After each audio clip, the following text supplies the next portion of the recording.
Mabuhay mga ka-agri! So ito po yun step by step sa paggawa po ng silage.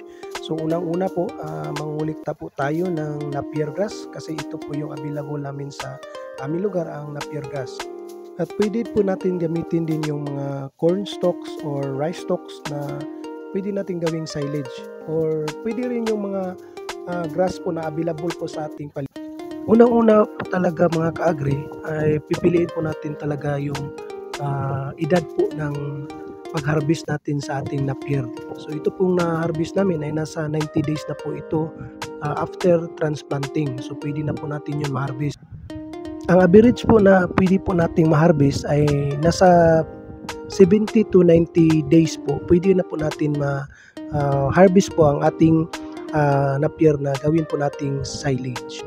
Okay, step 2 po tayo. Ito po ay pag-cut po ng ating nakolekta na grass na gawing silage. So ito po yun, mano-mano po kaming nag-cut niyan. So pwede po itong shredder, pwede po natin yan sa machine natin pang-cut. Pero yung machine namin na shredder ay nasira po. Yun ay nagmamanot po kami dito using bulo. So ito po yun, pinagtulong-tulungan po namin sa mga staff dito sa Demo Farm yung pag-chop po ng Napier para po sa ganun ay magawin natin sangkap po ng gawing silage. So syempre yung mga ingredients niya, yung Napier, yung molasses at saka corn bran. Kailangan po talaga nating lagyan po din ng corn bran. Depende na din po sa yun yung availability ng corn bran. A few moments later. Ang kahalagahan talaga dito sa pagsa-silage ay kailangan talaga na ang compacting nito. So dapat talaga compact siya dahil ang air package nito, kung hindi po talaga makuha po yung mga hangin niya at hindi makompact, ang air package niya ay makasanhi po yan ng pagkabulok ng ating silage. So yan talaga, may proseso po talaga yan, huwag madaliin. So ito po talaga ay tiyaga po ito ang paggawa ng silage. Kailangan talaga na in square inch po niyan talagang makumpak po lahat yung mga damo na ginagamitan po natin ng yung kahoy na pagbayo. So kailangan bayuhin po yun talaga ng maayos para po sa ganun ay makumpak siya. So kung pagkatapos yung pagkumpak niyan, saka yan lagyan ng molasses. At saka pag malagyan na po yung surface niya ng yung molasses, saka naman lagyan naman ng Napier grass. At saka pagkatapos ng lagyan ng Napier grass ay babayuhin na naman. So step by step po talaga yan, hindi po ito minamadali dahil po talaga na kailangan makumpak siya. So yan na po yun, nilagyan po ng molasses. At yun nga, pagkatapos po ng molasses, yun paulit-ulit lang po talaga yun, lagyan ng molasses, compact na naman, molasses hanggang po mapuno po yung drum na nilalagyan namin.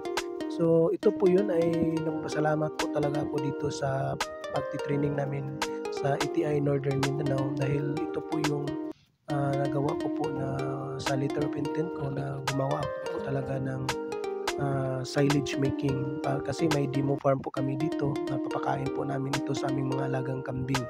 So ito po yun ay paraan po para sa yung ma-store po natin yung mga pagkain or yung silage natin na Napier, na kasi pwede po ito aabot ng 5 taon, hindi po ito masisira o mabubulok pag successful talaga yung paggawa natin ng silage. So yan po, binabayo po namin sa pamamagitan po ng paa kasi hindi na po yun maagapan po yun ng pagbayo po ng kahoy. Kailangan na talaga ng force para makumpak po talaga, para mawala po talaga yung hangin doon sa loob ng drum, yung mga Napier. So yun, binabayo po ng paa. So mangat na naman si kuya dyan sa taas at saka nilagyan ng molasses at binabayo na naman talaga sa paa para po makumpak siya. So kami po ay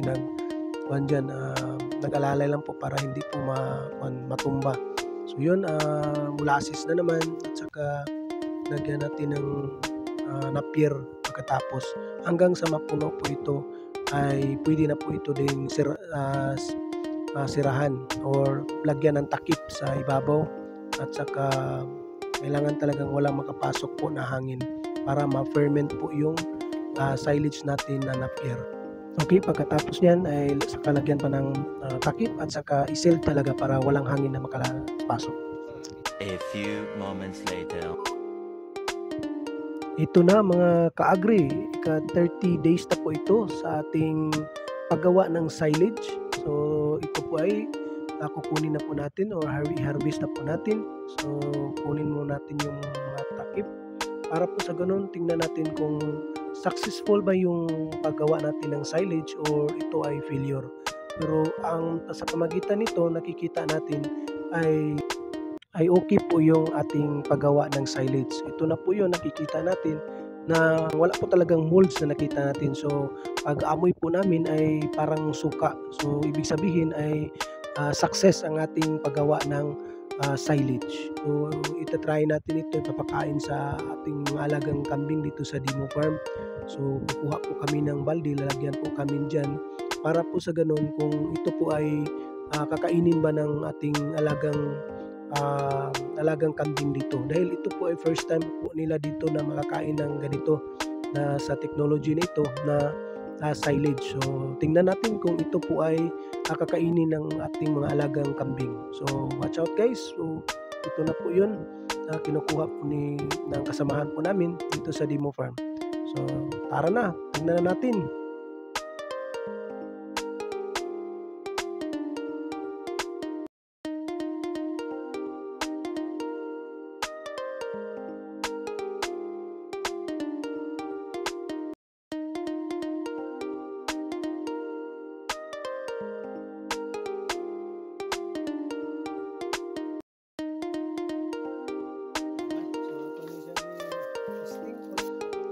Okay, yun.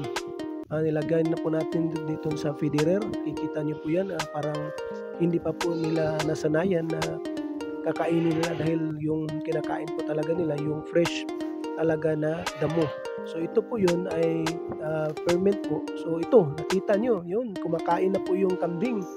So nasarapan siya. Nilagyan lang namin kunti ng corn bran para po sa ganun ay matuto na po sila or masanay po sila na pagkain niya ng silage. Sa umpisa po talaga sinusimot-simot na nila at pagkatapos kinakain naman yun. So ito po yun. Okay, yun lang po. So maraming salamat po sa pagpanood po ng aking content na silage making. So ito po yun, talagang successful po dahil kinakain po talaga ng kambing. So maraming salamat po talaga sa panood nyo na mataas po talaga ito. Maraming salamat po sa ATI at sa inyong lahat mga content creators, sa mga followers. Paki-like na lang, paki-comment at paki-share na lang po ng ating video para po sa ganun ay marami pong makaalam dito sa ating content na ito. Maraming salamat mga ka-agri. So hanggang sa muli. So bye-bye. God bless us all. Thank you.